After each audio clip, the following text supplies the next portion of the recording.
Hi everybody, this is Pookie's Revenge. Today we're going to talk about how to install and use the StocksBuddy indicator for TradingView. You will need a TradingView account. They are free. You don't have to have a subscription, but if you want to have the data packages to trade on the lower time frames, you will need a subscription. I think you can get the entire thing for about $20 a month, so it's not too bad. When you're ready to buy StocksBuddy, you'll be brought to our WAP store page. All you have to do is connect your TradingView account and click pay, and it'll walk you through the checkout process, and then you're done with this part of it. So let me go ahead and close that. After you've bought the indicator, you'll have to add it onto your chart. So if you go ahead and open TradingView, one of the cool features you can do is you can click on your icon right here, and then you can click color theme. And I prefer the dark theme right here, but if you're someone who likes the light mode, you can use that.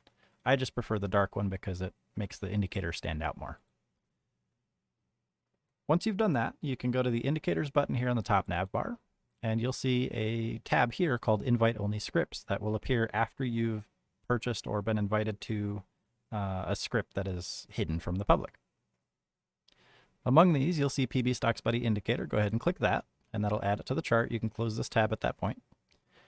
Once you do that, you'll see this yellow block pops up, and it says that you have to accept the disclaimer, and that's in the settings. So in order to access the indicator settings, you have to put your mouse over the indicator name in the top left of your chart and click the settings icon.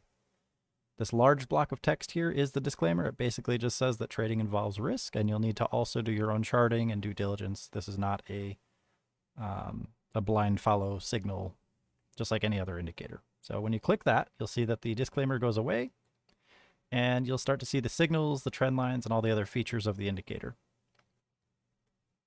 The first setting that you're going to see here is the experience level, and this is just a sensitivity level. So if you're a beginner trader, you're probably going to want to stick to this, and you might want to stay to the higher time frame so that it's a little bit easier to identify those clean trend reversals.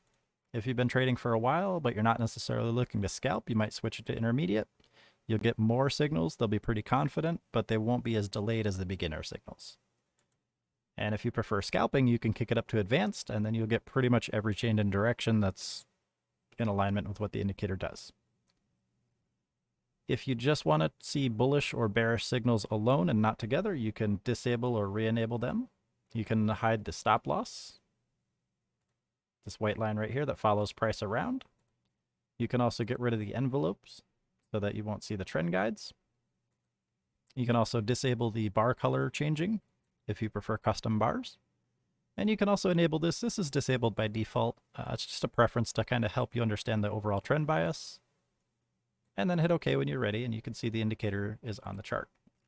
One of the easiest and most useful features that we have here is the trend lines. So if I were to draw a line along the bottom of this line right here, you can see that you can pretty easily connect these.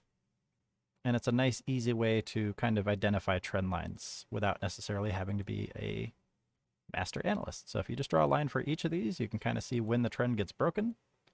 And I'm letting them overlap just a little bit so I can see where they go.